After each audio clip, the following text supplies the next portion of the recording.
Bonjour tout le monde, bienvenue dans À table, nouvelle semaine ensemble. Alors très heureuse de pouvoir vous retrouver et d'être aussi avec les filles. Bonjour Aurélie, Bonjour Stéphanie et Sandra. J'ai l'impression que ça fait... on avait l'impression que ça faisait une éternité qu'on ne s'était pas vu. Donc, vous êtes ennuyée? Ah, quand même. Surtout de tes histoires. Ah, j'en ai des belles à vous raconter. Ça, j'en doute pas une seule seconde. Et d'ailleurs, je vous encourage à suivre les réseaux de Stéphanie, parce que, non pas pour suivre toute ta vie, mais bien que ce soit très intéressant, j'imagine, mais parce que tu partages aussi tes déplacements et puis tu voyages un peu partout dans la francophonie. Alors, c'est toujours bien si on peut te rencontrer, te croiser, te dire bonjour. Oui, ou prier pour moi. Prier pour toi. Quelquefois prendre une photo aussi. Prendre une photo comme jusqu'à l'aéroport de Cotonou quand je suis atterrie. Les gens écoutent vraiment bien À table avec Annabelle. Alors, vous avez les salutations de ces personnes-là qui écoutaient À table avec Annabelle. Du Bénin jusqu'à... Alors, voilà, les Béninois, ils sont fans de vous. Alors, nous, on aime quand tu nous ramènes les salutations de l'étranger. Toi aussi, Sandra. C'est elle, nos grandes voyageuses. Nadège, on en parle même pas. On est des petits globetrotters. Nadège, reviens, s'il te plaît. Alors aujourd'hui, on va parler de l'influence parce qu'en fait, qu'on le veuille ou non, on est une influence, on est un modèle. Comme toi, quand tu es dans l'avion, Stéphanie, il y a peut-être des gens qui vont pas venir te saluer, mais pourtant, peut-être qu'ils te connaissent. Oui. Et si ça se voit insulter l'hôtesse de l'air, ils vont le voir, ils vont l'entendre, et ça crée comme une influence et un modèle, quelquefois qui va être positif ou qui va être négatif. Et c'est important d'en avoir conscience parce que en fait les gens se regardent. Moi j'avais une amie qui disait il y a toujours quelqu'un qui te regarde, il y a toujours quelqu'un qui te voit. Bon, je trouvais que ça te donnait un peu une pensée un peu parano, tu vois, quelquefois, mais c'est sans avoir c'est le poids du regard des autres, que je dois plaire, etc. Mais avoir conscience que oui, non seulement il y a le regard de Dieu, mais il y a aussi le regard des gens, et à travers ce regard, soit en fait je manifeste Christ, soit je ne manifeste pas Christ. Et quand on n'a aucune conscience qu'on est un témoignage vivant, ça se peut que sans le vouloir, eh bien finalement on puisse être une occasion de chute pour des gens autour de nous, pour nos voisins par exemple. Tu sais, je donnais ça comme exemple tout à l'heure, mais toi Sandra, est-ce que tu penses que tes voisins, s'ils savent que tu es chrétienne, est-ce qu'ils vont être choqués, ils vont être surpris? Non. Je le savais, je m'en doutais. Non, mais c'est vrai que, tu vois, là, maintenant, on a des nouveaux voisins et on apprend à les connaître et à se découvrir. On vient de déménager et justement, tout de suite, on s'est dit avec Mathieu, il faut qu'on montre, qu'on parle, qu'on témoigne, qu'on est chrétien, qu'on explique. Et c'est génial parce que justement, à cause de ça, par exemple, le fait qu'on soit mariés, alors qu'on est dans une culture où aujourd'hui les gens se marient plus forcément, que là ils veulent faire une grosse fête pour Halloween et que nous on est dit non, nous on fête pas Halloween, ça fait pas partie. Ah bon, comment ça se fait? On est chrétien. Ça a ouvert des belles discussions justement et ça a permis de pouvoir... ils avaient justement plein de questions par rapport à ça, ça a ouvert des belles discussions et donc on se dit maintenant il faut qu'on puisse se tenir, surtout dans le monde aujourd'hui qui nous influence complètement ailleurs. L'influence du monde des ténèbres aujourd'hui dans notre monde est juste de plus en plus, il pense gagner de plus en plus de terrain, mais justement je pense qu'on a aussi cette mission de se tenir pour nos valeurs, de ne pas avoir peur de dire que non, on est chrétien et même si on se fait taper dessus, je veux dire, on était déjà dans la Bible, ils se faisaient persécuter pour leurs convictions, alors aujourd'hui on ne va pas avoir honte du message, donc c'est important d'influencer aussi. Donc non, mes voisins, je pense que il ne devrait pas dire que je suis trop fatigante. Mais c'est tellement vrai quand tu dis que les gens ont un regard sur... Et moi, c'est mon classique, ça, vous allez rire, mais j'étais à l'épicerie, je faisais les courses, hein, tu vois. Et je mettais les choses dans le chariot et finalement, il y a quelqu'un qui est arrivé derrière moi. Puis il a pris le chariot, puis on dit un chariot ou un carrosse, peu importe. Et il me frappe par derrière, tu vois. Mais une fois, 2 fois, là, je le regarde, puis je dis, ah bon, monsieur, est-ce que je peux faire quelque chose pour vous? Mais tu vois, il est tombé sur une bonne journée. Tu sais, c'était lundi, c'était ma journée de congé. Il y avait une super rencontre à l'église. Mais je me suis dit, alors, et je me tourne, je dis, est-ce que je peux faire pour quelque chose? Et là, il me dit, il me dit, ah vous, je vous reconnais. Il dit, je sais que vous êtes pasteur. Et je voulais juste savoir si les pasteurs étaient gentils. Non. Vrai, écoute, Sandra, vrai comme tu es là. Puis je le croise à l'église encore, le monsieur ici, encore. Fait que quand je le vois, bonjour, je suis gentille. Mais, On va passer le test, alors. Mais c'est pour te dire, mais des fois, on peut, ça peut, merci Seigneur que ça, mais des fois, il faut faire vraiment attention parce que on est regardé, peu importe, hein, quand on est chrétien, les gens, ils nous regardent. Ça leur décourage. Non, mais parce que c'est ça, je me dis, c'est vraiment pour te pousser, quoi. De dire, ben, j'aurais pu dire... Est-ce que je vais faire quelque chose pour vous dire? Ça change toute la dynamique. Mais d'être gracieux, des fois, ça nous et tu aide dans notre témoignage. Tu parlais de dire directement à tes voisins, mais qu'à la fois, sans qu'on ait même à le dire, parce qu'il y a des gens qu'on ne va pas côtoyer, mais qui peuvent nous apercevoir. Puis on a souvent entendu des témoignages comme ça. Ah, tu sais, je te croisais, je te voyais, puis je voyais qu'il y avait quelque chose de différent avec toi, mais je ne savais pas c'était quoi. Et je trouve que quand tu entends ce genre de témoignage, ça fait plaisir. Tu te dis, ah, bah, c'est fou, parce que même sans parole, sans échanges, juste la manière dont je pouvais me comporter, ça a pu avoir la personne s'est souvenue même de toi. Tu sais, je me souviens, bah ouais, tu souriais, t'avais l'air tranquille, je sais pas trop quoi, tout le monde était énervé. Et puis à l'inverse aussi, quelquefois, quelquefois, moi il y avait une fille, je l'avais vue à l'église. Et j'étais en cours avec elle, j'étais choquée de la voir là. Je me dis, mais comment c'est possible qu'elle soit à l'église, cette fille-là? C'était une fille qui critiquait, qui était vraiment pas sympathique, en fait.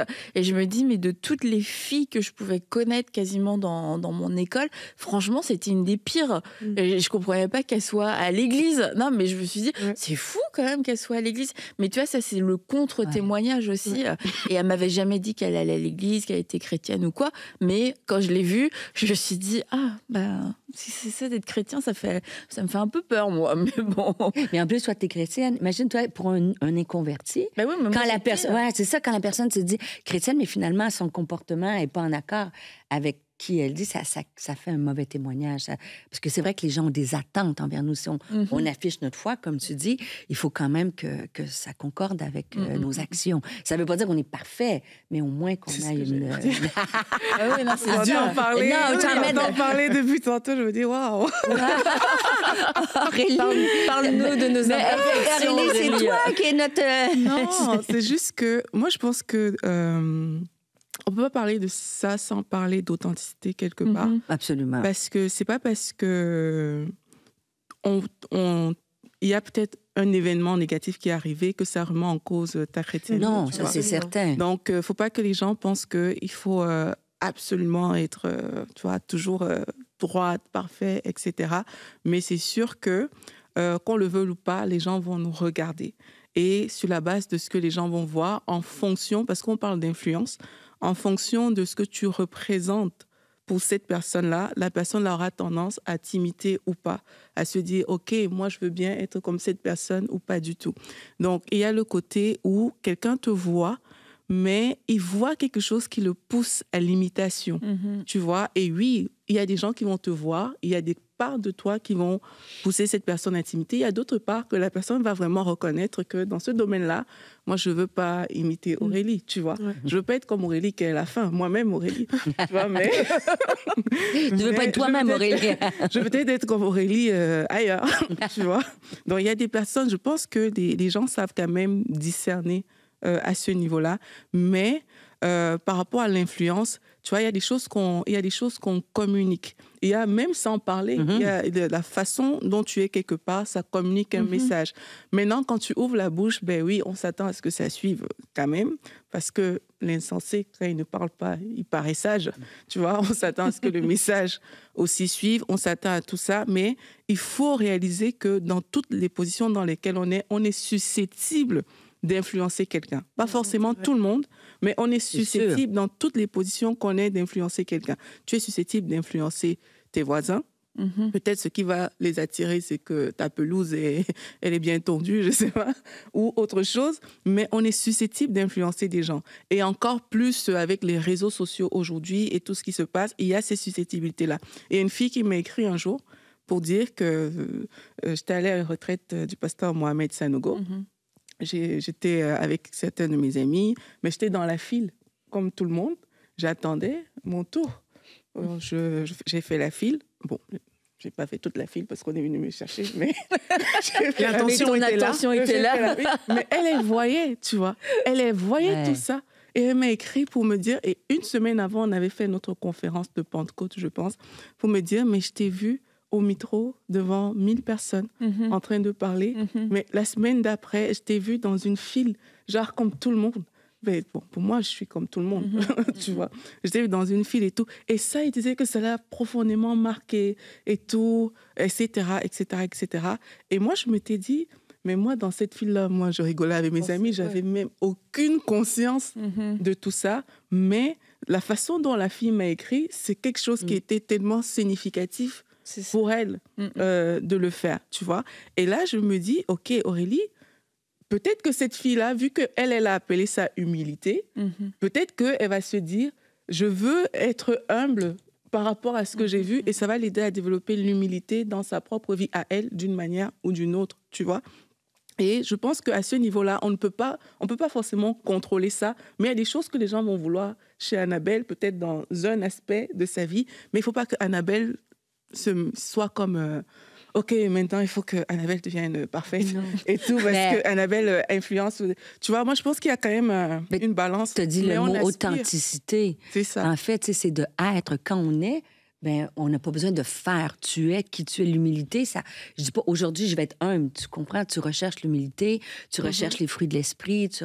Alors, tout ça en les recherchant dans ta vie pour plaire à Dieu, par le fait même, ça se dégage chez les autres. Et moi, je trouve que c'est la première chose, de dire, de rechercher être plus comme Jésus. Donc, en étant plus comme Jésus, ben, si les gens... Et ça, c'est pas parfait parce qu'on n'est pas Jésus. Mais on peut avoir l'aide quand même du Saint-Esprit. Et quand tu recherches cette façon de vivre, ben, les gens ils vont dire « Wow! » Ça me parle, mais c'est parce que ça reflète le cœur de Jésus. Et c'est sans condamnation. Puis la Bible dit, si on a manqué la cible, la Bible dit, si on confesse nos fautes, il est fidèle et juste pour nous les pardonner. Donc, tu sais, de ne pas se mettre une pression si je ne suis pas parfaite. Mais si je recherche à être comme Jésus, ben ça change complètement ce que je dégage autour de moi. Et tu n'auras pas, et ce ne sera pas un travail. Tu vois, ce ne sera pas comme toi, tu es en train de te concentrer sur ta relation avec Dieu, mais ce n'est pas un travail par rapport aux autres. Non. Tu vois, c'est ça que je veux dire. Parce et le regard des autres, en fait, quelquefois, c'est un indicateur. Parce que quand, au contraire, quelqu'un te dit « Mais toi, tu te comportes comme ça », si lui, qui est peut-être un collègue qui est un converti et tout, il est choqué par ton manque de maîtrise de toi, ou « Ah bah t'es chrétien, j'avais entendu dire t'es chrétien, t'as menti », tu vois. Nouveau converti, mais tu vois, en fait, c'est que ça peut toi-même, ça peut te faire réaliser « Mais attends, j'ai besoin de grandir, j'ai besoin d'être une lumière, j'ai besoin de faire la différence ». Mais c'est sûr que c'est important de faire cette différence. On ne change pas et on ne vit pas d'une certaine façon pour plaire aux autres, mais dans notre désir de plaire à Dieu et de se sanctifier. Oui, c'est que ça doit interpeller quelqu'un. Et moi, je me souviens, au début de ma conversion, quelqu'un m'avait dit « Ah bah toi, ce qui est bien avec Annabelle, je sais que tu as vécu quelque chose par rapport à la foi, mais c'est que t'as pas changé, tu es la même. » Mais moi, j'étais hyper insultée, en fait. Je me suis dit « Mais si j'ai pas changé, que je suis la même, c'est horrible. Il y a quelque chose que j'ai manqué, tu vois. » Et je me suis dit, je pense que je suis trop... Parce que je savais que j'avais profondément changé, je savais, tu vois, que j'avais ce que j'avais vécu, mais ça m'a fait réaliser que je diminuais ce que j'avais vécu et qui j'étais maintenant quand j'étais avec certaines personnes pour diminuer l'écart entre nous. Mais finalement, quand elle me l'a dit, pour moi, ça a été un électrochoc. Je me suis dit, je veux plus qu'elle me dise, t'es restée la même. C'était horrible. Mais moi, c'était le contraire. Moi, je me rappelle, pour aller dans le même sens, je me rappelle parce que j'ai donné ma vie à Dieu en Belgique, et quand je suis rentrée au Cameroun, je sais pas, c'était peut-être la même année, moi, il y avait des trucs dans lesquels, franchement, on ne me retrouvait plus. tu vois. Et puis là, je pense que c'est mon petit frère qui m'avait dit, mais t'as changé, hein. Tu vois, il me regardait. Pourtant, je disais, pour moi, j'étais normale. T'as changé, hein. Avant, dans cette situation, tu aurais réagi comme ça. Tu vois, mais là, tu n'as pas réagi, en fait. Parce que lui, il me connaît, tu vois. Et là, il me disait ça. Et moi, tu vois, par contre, moi, c'est ça qui m'a fait réaliser. Parce que moi, je me voyais la même. Tu vois, moi, je me voyais toujours la Aurélie qui était partie. Et ça aussi, ça m'encourage à dire aux gens que, comme on disait tout à l'heure, juste quand tu vas baigner dans la présence du Seigneur, juste quand tu vas rechercher le Seigneur, il y a des changements qui vont se faire en toi que toi-même, tu ne vois pas forcément, mais quand tu vas aller dans certains environnements, les gens autour de toi vont le voir. Ils vont remarquer que tu as changé. Et ça parle plus fort que plus même si tu viens ouvrir ta bouche et dire « Regarde, moi, je suis une bonne chrétienne, etc. » Juste le fait de ne pas être dans cette position-là, tu vois, ça a parlé beaucoup plus fort et ça crédibilise. Parce que je reviens encore à l'influence. C'est qu'à un moment, les gens ne vont pas forcément venir te voir tout de suite.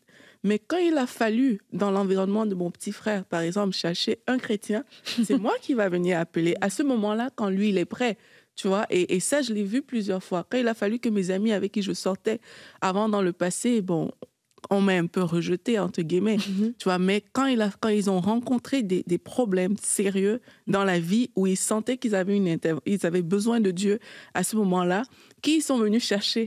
C'est toi qu'on va venir chercher, tu vois. Donc l'influence, c'est quelque chose que peut-être tu ne vois pas ça tout de suite parce qu'il n'y a rien qui se passe, mais plus tu vas cultiver ça et plus tu vas voir que quand les gens seront dans un domaine de leur vie où « Ah, mais c'est qui ma référence par rapport à ton voisin veut savoir qu'est-ce qu'il faut faire dans la vie chrétienne par rapport à telle chose ?» C'est toi qui va venir chercher. L'importance, quand on parlait justement d'authenticité, de aussi être authentique dans l'influence, parce que parole et action. Tu sais, des fois, on va vouloir influencer en ayant des grands discours ou tu sais, même des fois juste tout simplement en disant faut faire ci, il faut faire ça, il faut être comme ci, il faut être comme ça, il faut être généreux et tu sais, on va vouloir avoir une influence, puis c'est bien de dire ce genre de choses, mais qu'ensuite quand on te connaît ou quand c'est dans la vie privée, ben là on se rend compte qu'en fait les paroles sont pas du tout en lien avec tes actions. Puis toi on te dit tu parlais de la générosité et puis finalement quand c'est le moment de pouvoir être généreux, il y a personne puis tu le refuses. Et je pense que ça aussi, ça influence beaucoup parce que ça peut, tu sais, la déception qu'on peut avoir. Je pensais que quand tu disais que tu étais comme ça, et finalement, en fait, on se rend compte que, non, en fait, tu ne l'es pas du tout. Il y a une déception, puis ça aussi, ça peut influencer négativement. Mais où aussi, ce qui donne la crédibilité, là, c'est quand on a un peu manqué la cible. Ça vient juste de m'arriver. Alors, dans ce sens, j'étais en mission au Bénin et j'étais avec une équipe, j'étais quelqu'un qui m'accompagnait. Mais il y avait eu le décalage. J'avais bien travaillé avant, j'avais le décalage horaire, j'avais comme 2 vols, j'avais le jet lag et j'étais dépaysée. Tout ça, j'avais un médicament qui me donnait la note. Là, je me justifie, mais vous allez voir. Donc, là, on fait l'émission. Puis là, on arrive au bout, tu vois. J'étais patiente tout du long. Mais à la dernière minute, j'ai comme flanché. Là, j'ai dit, écoutez, si on ne trouve pas la place dans 15 minutes, là, on retourne. Et là, la personne, elle m'a dit, je suis déçue. Elle me dit, une personne comme toi, j'aurais pensé que tu aurais été plus patiente encore. Mais tu sais, on avait prié pendant plus de 2 heures, femme par femme. Tu comprends? Pour moi, et là, sur le coup, honnêtement, ça m'a attristée. Puis là, je me dis, qu'est-ce que je fais? Comment je réagis ça aussi? Donc, je l'ai pris à part, puis je l'ai expliqué. Je m'excuse. Tu sais, l'influence, c'est être capable d'être vrai, dire, écoute, je m'excuse, c'est vrai que j'aurais pu être plus patiente, mais regarde, je considère que si j'ai eu ça, si j'ai manqué, je te demande pardon parce que pour moi, j'étais fatiguée. Ça a fait l'effet inverse. Elle dit, j'en reviens pas, pasteur, que vous excusez. Vous êtes capable de tout reconnaître. Et tu vois, des fois, c'est pas d'être parfait, parce que des fois, on essaye trop comme chrétien de dire, mais non, j'ai pas manqué, je suis parfait, mais de dire, écoute, oui, j'ai manqué, tu as peut-être raison. Dans ma situation, j'étais arrivée au bout peut-être de ma maîtrise de moi, mais je te demande pardon. Et ça, c'est aussi, ça donne de la crédibilité et ça donne de l'influence. D'être capable de reconnaître que, oui, mais du coup, tu as été le pardon, tu es capable de le faire aussi. Et puis, les gens seront influencés beaucoup par des personnes vulnérables. Tu vois, parce que justement, tu as pu aussi montrer un côté de toi humain, si on peut dire ça comme ça. Et selon moi, j'avais été très patiente. Non, mais... C'est vrai, je pense que c'est ça qui influence le plus, en fait. C'est d'être vrai. C'est bien beau de vouloir montrer des choses, mais quand tu apprends à connaître quelqu'un, quand tu vois des gens qui t'influencent, tu les connais pas, ils t'influencent, tu les regardes dans des émissions, des choses comme ça, mais après, quand tu les connais, puis que tu vois que, même dans tous les jours, dans la manière dont ils sont dans le privé, avec leur famille, avec leurs enfants, leur mariage et tout, et que tu vois qu'en fait, ils ont aussi cette vie inspirante, bah là aussi, je trouve que ça influence encore plus et ça témoigne encore plus de leur discours. Tu te dis, ah oui, cette personne, je veux qu'elle ait une influence dans ma vie parce que... Ouais, c'est ça. Puis la parole, tu nous dis, ayez une bonne conduite au milieu des inconvertis. Et tu vois, là, il y a des gens, on sait, on est chrétien, t'es pasteur, donc c'est comme j'ai déjà une attente. Mais il y a des gens, ils n'ont pas forcément d'attente parce qu'on n'est pas leur pasteur, ils nous connaissent pas en tant que chrétiens, mais ils nous côtoient. On parlait du voisinage, je pense la salle de sport. Voilà, les trucs de copropriété, les serveurs et tout. Et en fait, si les chrétiens sont des gens qui font pas la différence, bah, c'est anormal. Je veux dire, dans un service, aussitôt au restaurant, si tu as une table qui t'a marqué, ce serait chouette que ce soit une table de chrétiens. Parce qu'on a trouvé qu'ils avaient quelque chose en plus. Et si c'est les gens du monde qui sont plus généreux, plus gentils, plus tout, tu vois, bah, c'est qu'il y a un souci. On a manqué à notre tâche. Et c'est aussi cette façon-là dont on va pouvoir toucher des gens. Mais je reviens encore à ton point de tout à l'heure, Aurélie, on le fait pas pour faire plaisir aux gens, mais en fait c'est quelque chose qu'on devrait se dire, mais Seigneur, change-moi de l'intérieur pour pas que ce soit non plus un show, un spectacle. Ok, quand je vais au restaurant, il faut que je parle bien au serveur, etc. Mais c'est que si je suis pas capable de bien parler au serveur, bah qu'est-ce qu'il y a en moi, tu sais, c'est quoi? Est-ce que c'est du mépris? Est-ce que c'est de l'impatience? C'est quoi mon problème en fait, pour que de ce que Dieu fait à l'intérieur de moi, ça puisse se refléter aussi à l'extérieur. Et puis, tu vois, une fois, Joyce Meyer, elle avait raconté, elle avait fait comme une espèce d'annonce pendant sa conférence pour dire aux chrétiens de mieux se comporter pendant la pause parce qu'ils avaient eu des mauvais rapports des restaurants autour de la conférence, que les gens étaient mal polis, que les gens étaient impatients. Et tu sais, en plus, quand on entend le message de Joyce Meyer, c'est beaucoup sur le caractère, les relations, etc. Et elle l'a dit, puis moi j'avais trouvé ça très bien, mais vous venez à ce genre de conférence, vous entendez un message sur la patience ou je sais pas quoi, puis là après on a des rapports comme quoi c'est les gens les plus désagréables qu'ils ont eu, et ça c'est un mauvais témoignage, tu vois. Ça c'est vraiment un mauvais témoignage. Ou dans les stationnements d'église, des fois quand les gens finissent de la réunion, Pasteur Claude il a fait une annonce, je me disais, mais c'est une blague, il y a une caméra. Mais non, c'est d'être poli dans le stationnement parce que les gens, ils finissaient la réunion puis ils perdaient la patience. Mais c'est vrai, Annabelle, il faut vraiment être un témoignage, se distinguer des autres dans nos actions. Et ça va être important parce que, effectivement, le message de Jésus doit transposer, et dans le milieu aller plus loin. Dans le milieu du travail, moi, je me souviens, je travaillais dans une entreprise, il y avait, je sais pas, peut-être 30 personnes.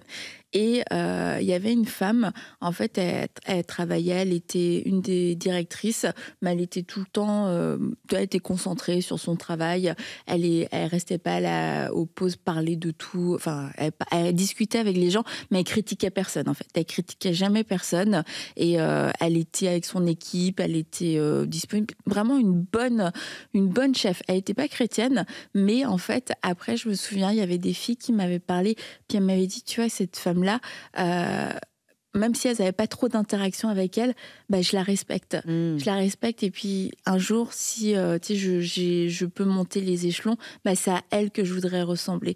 Et tu vois, je pense qu'il y a aussi un désir...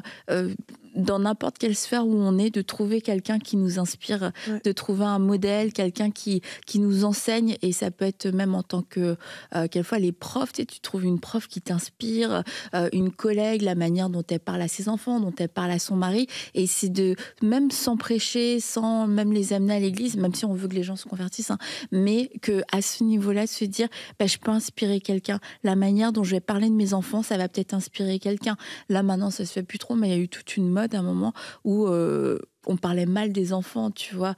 C'était pire tes enfants étaient et plus c'était cool à mettre sur les réseaux, etc. Mais tu rencontrais une mère qui était contente d'être une maman et qui parlait en bien de ses enfants. Bah, c'était inspirant, c'était chouette. C'est moi, ça. Dis-nous quelque chose de bien sur tes enfants. Comment je ne pourrais m'arrêter. Dans les bons et dans les mauvais jours, il y avait quelque chose de bon à dire. La Bible dit que sois un modèle pour les fidèles. Et ça dit parole, conduite, amour, foi et pureté. Parole. Donc, redis. Parole, conduite, foi. Amour, foi et pureté. Donc, c'est déjà 5 domaines dans lesquels... On a quand même beaucoup de travail à faire. Nous encourage il y a de la marge. Des modèles, tu vois. Donc, si tu dois être un modèle en parole, ben, ça veut dire que tu dois contrôler ce qui sort de ta bouche. La conduite, ben, c'est un peu de ça qu'on est en train de parler. Même au niveau de la foi, tu peux être un modèle. Tu peux montrer vraiment aux gens que mais moi, j'ai confiance à Dieu, en fait. Dieu, il va. Je vous dis, il y a souvent, j'aime bien parler d'elle. Mais parfois, tu vois, si je veux, par exemple, dire que, mais là, ça va coûter tel montant, j'ai une jeune qui va toujours me dire, l'or et l'argent appartiennent à papa. OK.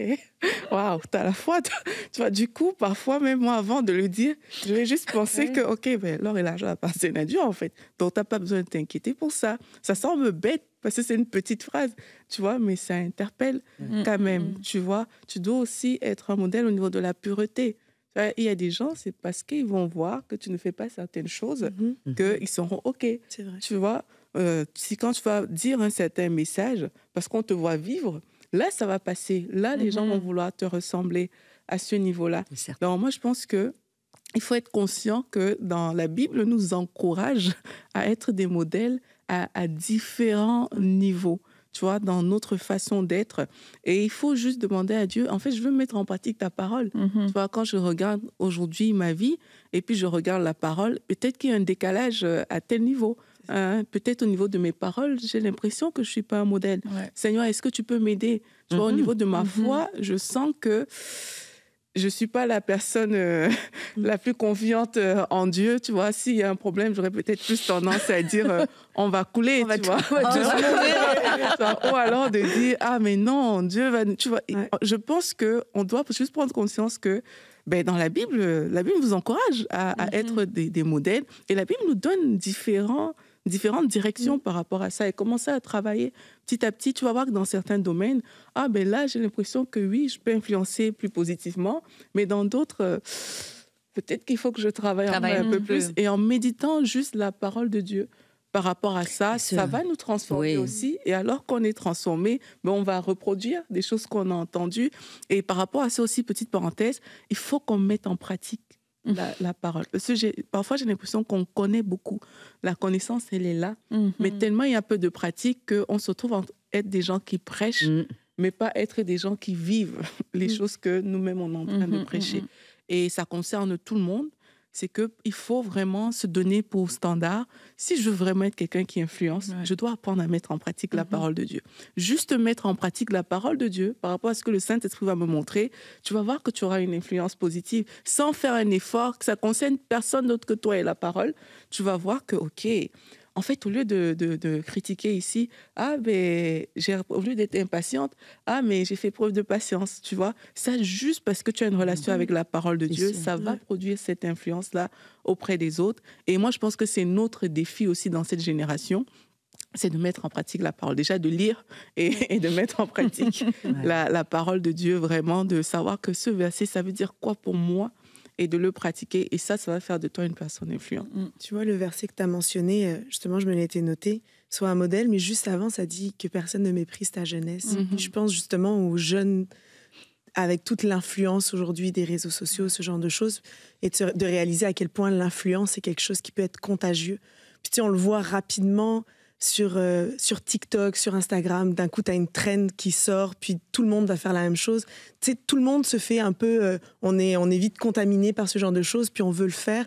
Puis juste penser à tous ces jeunes qui, des fois, peuvent se sentir influencés par les amis autour de toi. T'oses pas te tenir pour tes valeurs, t'oses pas dire les choses, t'oses pas dire non, parce qu'en fait, l'influence des gens autour de toi, tu veux pas être la personne qui est un peu différent, mais de se poser la question, est-ce que je me laisse influencer et donc du coup détourner, ou est-ce que je suis une personne qui influence, puis de se tenir, de pas maîtriser sa jeunesse, enfin, qu'on méprise pas ta jeunesse et que tu puisses être un modèle, bah, c'est ça aussi.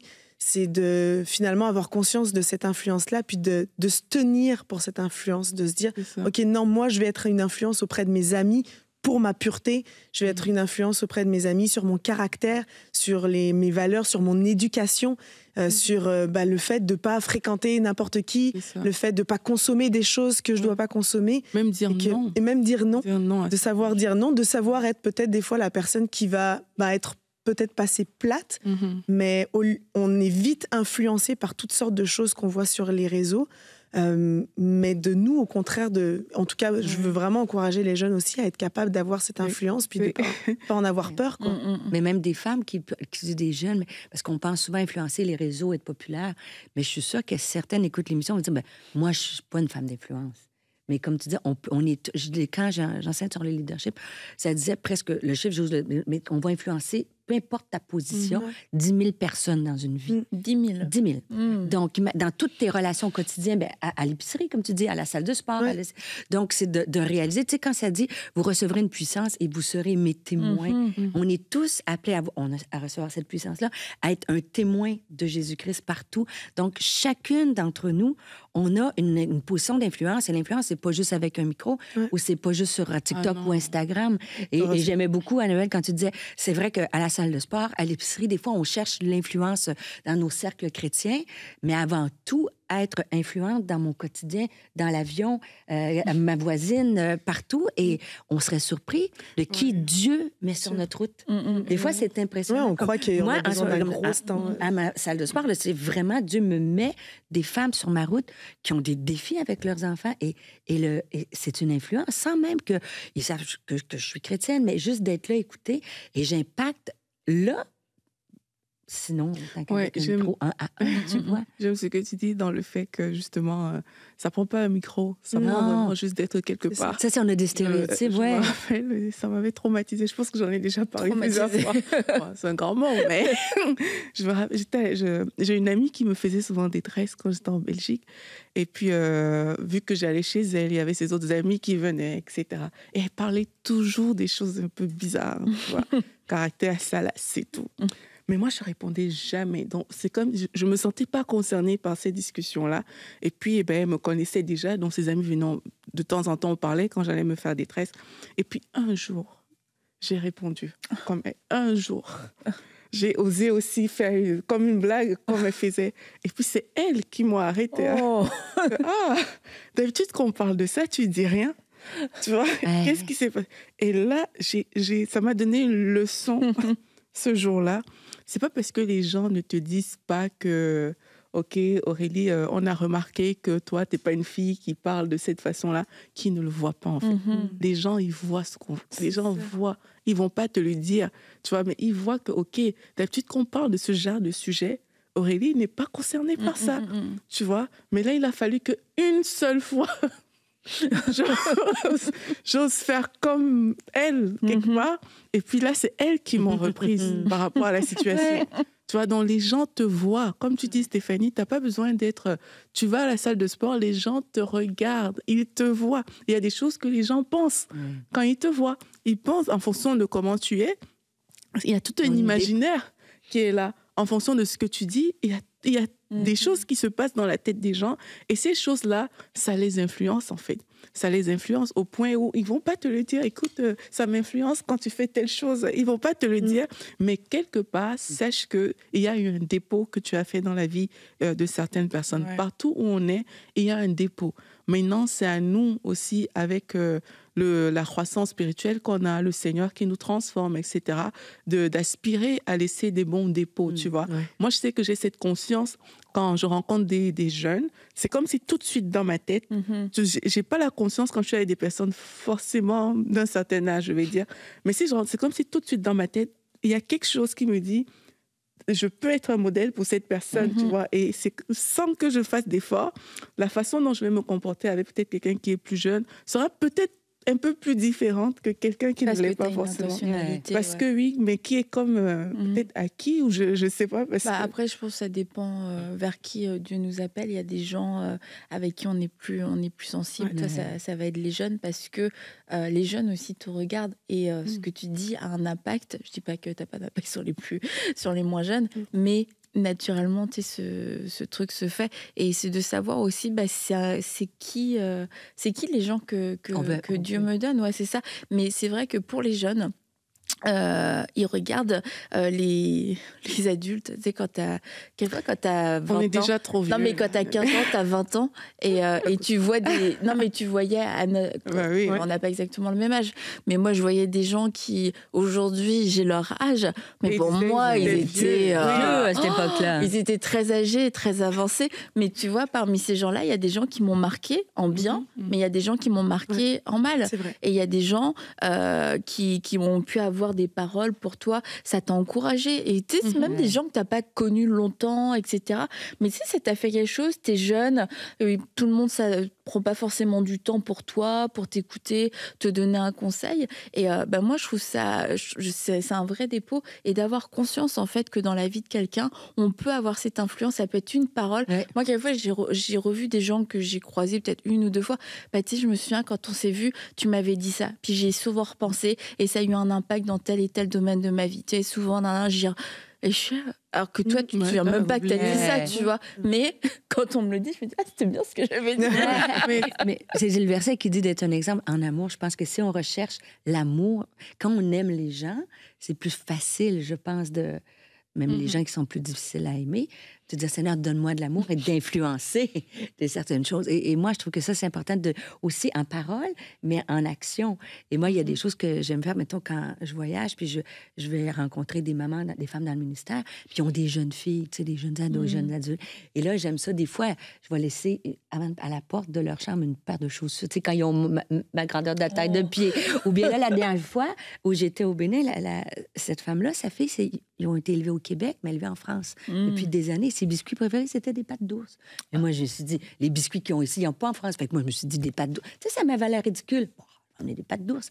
Écoute, elle m'a envoyé une vidéo, mais la jeune fille, tu fais X kilomètres d'avion, de tout ça, mais elle était super touchée, la jeune fille, parce que... Et c'est ça, des petits gestes. Mais sa mère, elle a dit, ça l'a influencée de voir que tu as pensé à elle, tu sais. Un geste d'amour, de dire, mais peut-être qu'on peut se challenger puis se dire, demain... Qui, Seigneur, je peux influencer? Moi, j'aime les challenges, tu le sais, j'aime les défis. Moi, j'aime les chocs à pic. Ça peut t'influencer, j'aime les chocs à pic. Fait que si tu vas en Europe... Je peux en ramener des chocobons, je vous ramène... Chocs à pic. OK, je ramène des biscuits. Non, mais c'est vrai, tu sais, moi, quand on discute comme ça me challenge. Ouais, et je me dis, c'est vrai que je peux influencer simplement. Oui, Stéphanie, je continue. Mais des fois, on pense que c'est anodin. On ne s'aperçoit pas que c'est impactant. Ouais. Ça compte, c'est même pas les paroles d'encouragement, tu vois. Il y a des gens que tu vois, par exemple, que la personne stresse, elle a juste besoin d'entendre « t'es belle aujourd'hui ». Elle a juste besoin d'entendre ça. Oui, répète. Après, non, sérieux, tu vois, parfois, les gens ont des appréhensions. Peut-être c'est un jour important pour cette personne-là. Ouais. Il suffit d'une parole pour venir toucher le cœur de cette personne. Et tu vas voir que cette personne, un peu comme tu as dit tantôt, va te dire « mais tu sais, l'autre fois, quand il y avait telle chose et tout, tu as dit telle chose. Et puis moi, ça m'a vraiment encouragée et tout. Et là, tu as fait du bien à cette personne. » Et ce que j'aime dans ce qu'on dit depuis le début, c'est qu'on voit quand même que l'influence, ça peut vraiment être dans des petites choses, ça peut aussi être dans des grandes choses. Ouais. Parce que tu peux influencer quelqu'un aussi vers sa destinée. Hein. Tu peux influencer quelqu'un vers le ministère. Son appel, tu vois, Michael, je pense qu'il nous a influencés vers une direction que le chemin, que le Seigneur avait prévu pour nos vies, mais que nous, on n'était pas conscients. Tu vois. Non. Donc, on peut vraiment influencer des gens, même dans des plus grandes choses, tout comme dans des petites choses. Un sourire. Et il faut avoir aussi la sensibilité au Saint-Esprit, justement, pour pouvoir aider les gens à aller plus loin. Moi, je pense que de la même manière, et là, je peux peut-être aussi m'adresser aux parents, tu vois. La Bible dit que les enfants sont comme des flèches dans la main d'un archer. Ça veut dire qu'un parent a une grande capacité d'influence dans la vie de son enfant, même si tu ne t'en rends pas compte, parce que l'archer, s'il tire dans la bonne cible, l'enfant, il va atteindre le but.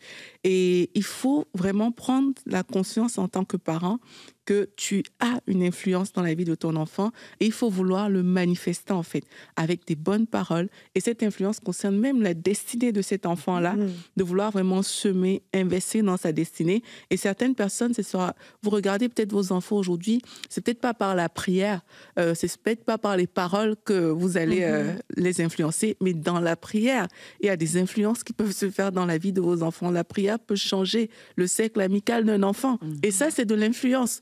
Vous voyez, donc parfois on ne le réalise pas, mais moi je crois que n'importe quel parent a une influence vraiment dans la vie de son enfant. C'est sûr. Et parfois on pense qu'on n'en a pas. Ils nous disent qu'on n'en a pas, mais quand ils vieillissent, on se rend compte que ce qu'on a semé... Et tu vois, il faudrait faire une étude, mais des enfants qui suivent le Seigneur, qui restent attachés au Seigneur, peu importe s'ils se sont éloignés, revenus, moi je pense que la plupart du temps, c'est parce qu'ils ont eu un modèle.